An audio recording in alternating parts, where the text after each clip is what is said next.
I want to show you how to take a screen cap and add footage into that screen cap to create something that wasn't originally there. So let's hop over to the screen cap. Oh God, it's like a screen cap freaking inception right now. Let's hop over to the screen cap I'm doing right now, and then we'll talk about editing a different screen cap. So, what makes a poem? If a poem can be in paragraph form and prose can utilize the concrete space on the page, then what defines a poem? You actually get to answer that question. Okay, cool. So we have this first screen capture. Now, all I did was I used QuickTime on my laptop. I went to the client's website and I clicked on one of the videos on their course dashboard. So that's this clip right here. If we zoom into this clip, we have the page loading, scrolling down, and then my mouse goes over and clicks. Now I added a color mat on top of this one, just like for the other one, because when you're logged into the website, it shows an icon of your profile picture. We don't want that for this kind of video, so a color mat is a really great way to get around that. And so basically I just scaled it down and moved it over to just cover that part of the image. If I wanted to change the color of this color mat, I'd double click it and I could put it to anything. But what I did was I double clicked it, I hit the eyedropper tool, and I went to the color that I wanted to cover, and I hit boom, and then hit OK. Now, what we have is this moment, okay? And you can kind of see I actually skip forward here. So we have the original screen cap. I think this is the clicking, boom. I think it took me a minute to like click. I don't know what was going on, but I just scooted over a bit of the screen cap to make the clicking sooner. Now let's back up a little bit and we have this. Now what I did here was I nested this sequence. Again, we're starting to really love nesting because of the cool things we can do with it. And I used it to, again, create a little bit more camera movement. You can see up in the top these keyframes that are going on. We're scaling up our image and we're also going to the left part of the frame, which is where the mouse goes, because that just creates a little bit more movement and it makes it feel less stagnant. We have all these moving shots and interesting shots, and then if you come to a very bland, still screenshot, it can get a little boring. So I really recommend you always add some kind of zoom, pan, motion to your screen grabs or screen captures. Now we go to this next shot and it shows, going from clicking on the video to then going to an example video. And we have a zoom in, like we've already been talking about, these keyframes at the top.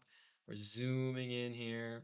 But if I double click this, let's break this down. We have our top layer fixing the top part that we don't need. And then we have this middle layer right here. And then we have our background layer, which is our main screen capture. So as you can see, we have all these different shots. They weren't really there. This is what was actually there.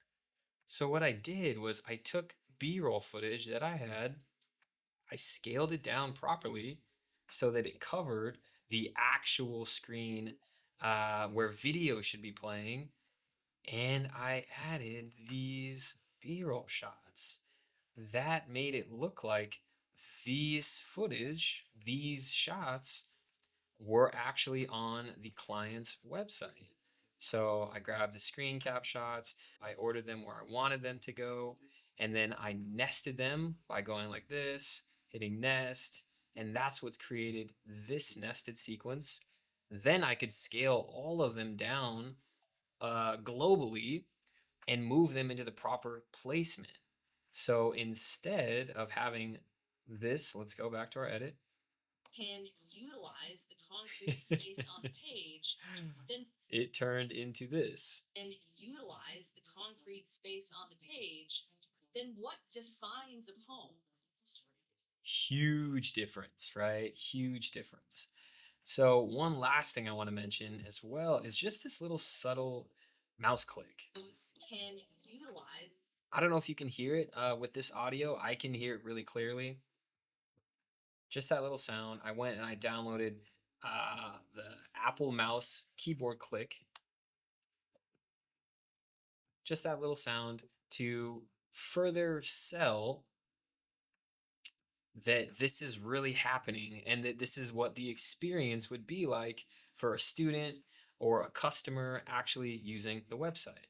So, with all those things together, the movement that we added to this kind of footage, the sound design that we added on the bottom, the zooming, and then the adding of B roll on top of a screen cap, that's what made this quick sequence just that much more professional and that much more entertaining to watch.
Let's continue to move forward in this edit and see what else we can focus on and learn from this project. Now, we have this part of the video where we can clearly see our music track is going to fade away. The reason I decided to do that at this moment for this whole sequence is because this is the part in the video where it's an actual teaching moment. It's not fun, flashy, inspiring lines that the character is delivering, but it's an actual minute and a half sequence where we wanted to demonstrate what an actual video lesson would be like in this project or for an online course specifically. So let's go ahead and play for a little bit. We'll have our music fading out, as you can see right here. We have the keyframing to bring our track audio down.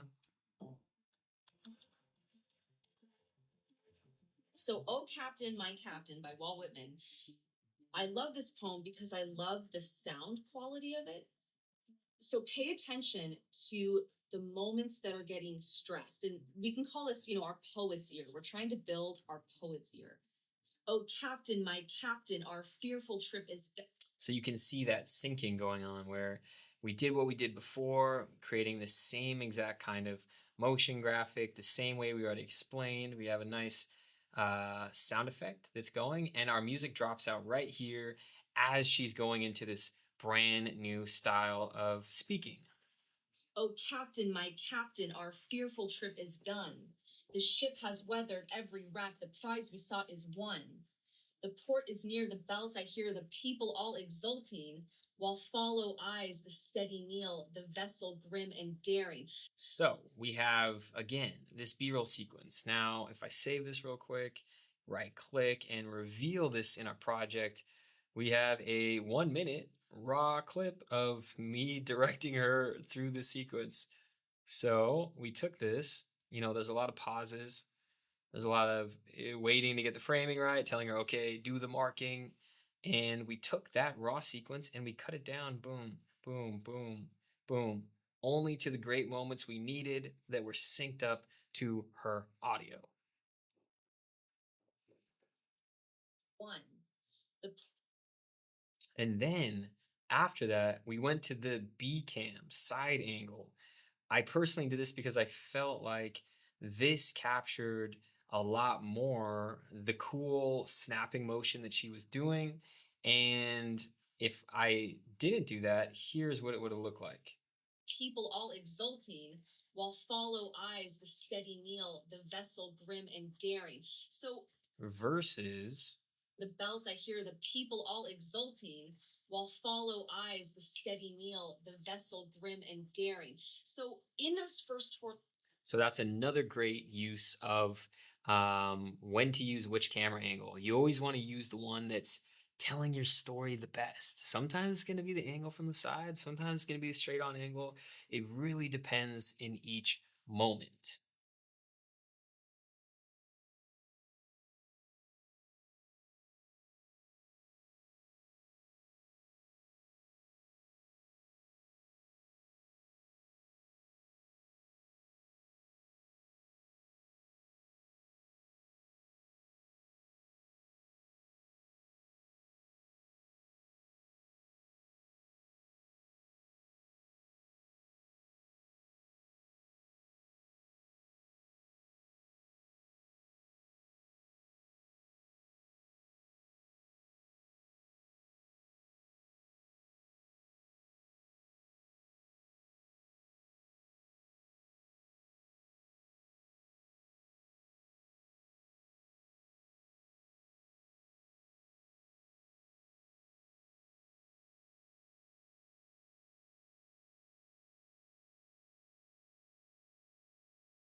Awesome. So now we're towards the end of our edit, and I want to spend this last video lesson for this project specifically on deconstructing the outro, the final sequence of this edit. So let's hop into it.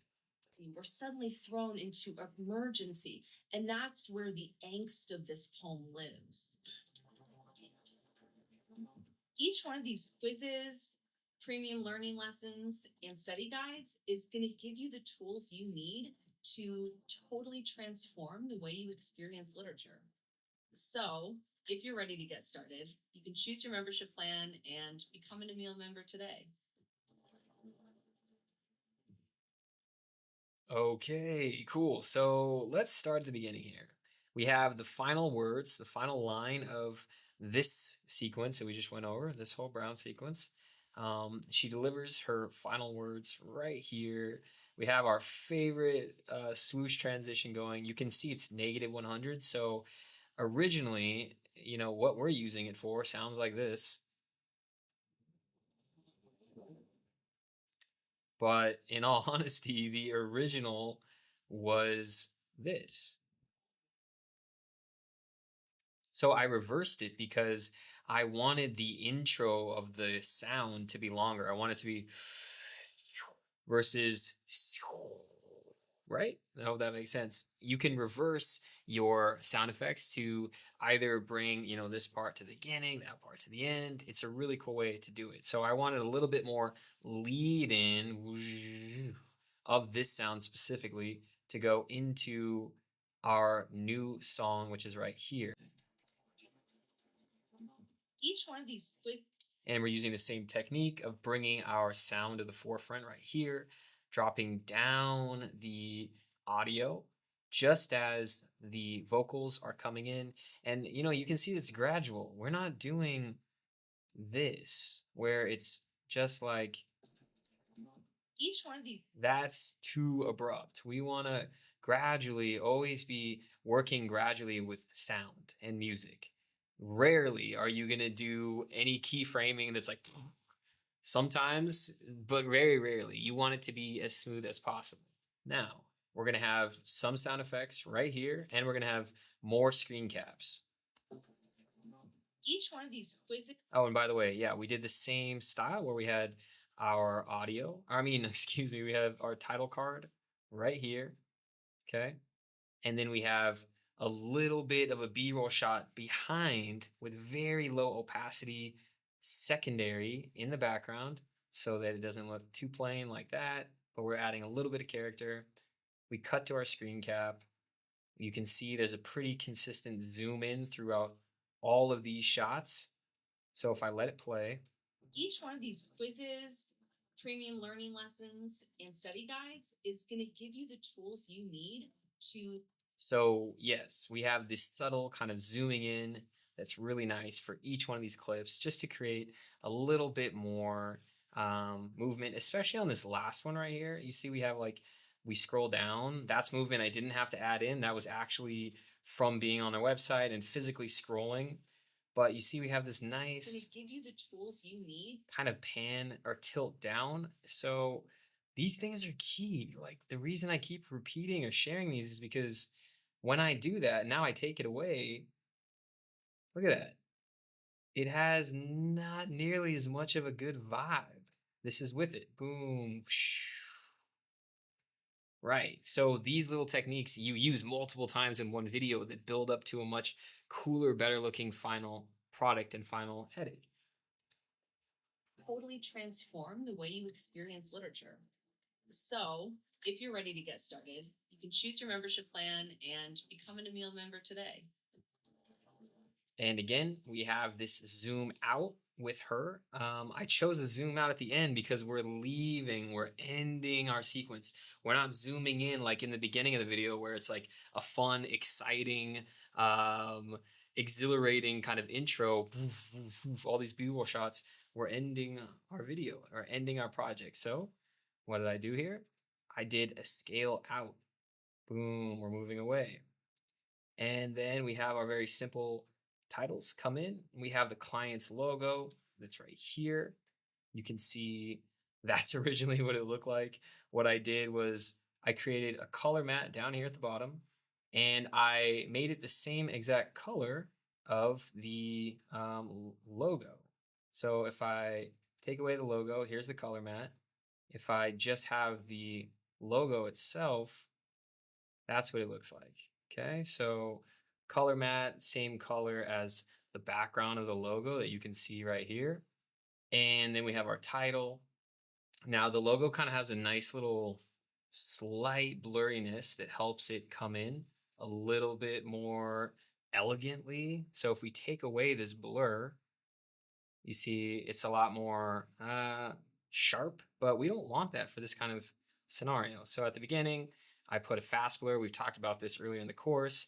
I keyframed it up to 50% and then down right here to 0% just as it's fading in. And then let everything else on the fade out, there's no fast blur. Everything else fades out the same way. But just to, yeah, create a little something else, this just kind of does a nice blur fade in. Remember today.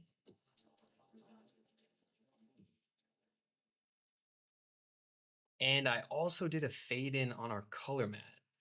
So what it does is it kind of comes in from a black screen to the branding color of the client. Now, if I take that fade in away and let it play, I'm an Emil member today. it's just too abrupt to just go to this big purple, bluish, Barney, whatever kind of color scheme. It just didn't feel right. So I added just this little right here. You can see it. Opacity is at 0% and it fades in right there. It hits 100%. Become an Emil member today.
And we also have our music track. So there's a few things going on here. Let's now focus on the audio.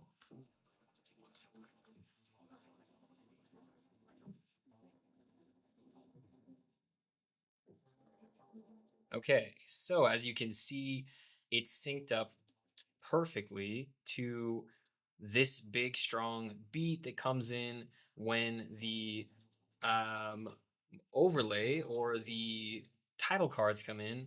But there's a reason there's some cutting here and there's a lot of changes to the keyframing of the volume. We want the volume to be all the way up or at least more frontal and primary when there's no speaking.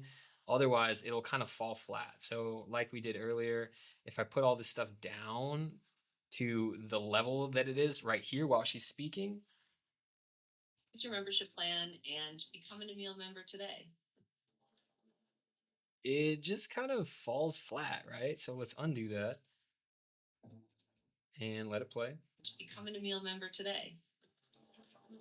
There we go. And let's also take a look at what we were cutting and why we did it. So I'm going to take away our cuts, let this play. If you're ready to get started,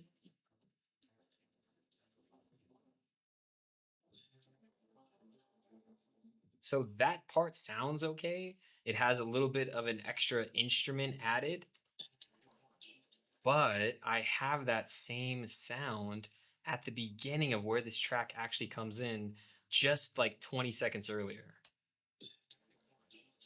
So rather than it sounding a little bit repetitive, I went ahead and I grabbed a part of the track that's later in that track and I put it, lined it up at the same moment,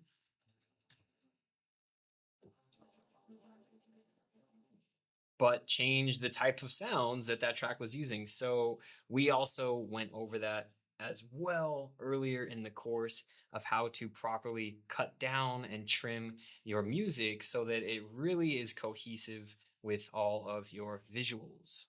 That about does it for this breakdown on this client project trailer. I believe the project budget for this was like 17,000. So you got to see a cool behind the scenes how to on how a really high end professional video of this nature is cut together and what the special moments are that really makes it more entertaining and brings up the production value. So in the next video lesson, we're actually going to be hopping into another client project. I will see you there.